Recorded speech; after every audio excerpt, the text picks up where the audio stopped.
Boom, sekreto ni Rina kaya siya pumayat, grabe ang galing talaga. Yes po, ganito pala ang sekreto ng ating mahal na Rina kaya siya pumayat. Yung lagi siyang sumasayaw, yes po, nakakapayat po talaga yung lagi kang sumasayaw.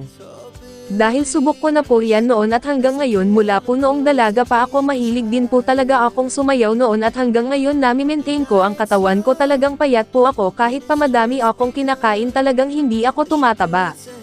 Kasi nabuburn yung fat sa katawan kung sumasayaw ka, at lalo na kapag pinagpawisan ka na, talagang lalabas lahat ng toxic sa katawan natin. Kaya ganun ngayon ka-sexy ang ating Rina Mimay dahil mahilig siyang sumayaw. Kaya kayo guys, try nyo din pong laging sumayaw araw-araw, kahit 30 minutes lang araw-araw, malaking benepisyo na po yan sa kalusugan po natin. Ang galing din naman po talagang sumayaw ng ating mahal na Rina. Yan po talaga ang isang talent pa sa ating Rina Mimay. Ang sumayaw, nakakatulong din ito sa kanyang kalusugan upang maging healthy siya. So guys, hanggang dito na po muna po tayo. Muling maraming salamat po, good day and God bless everyone.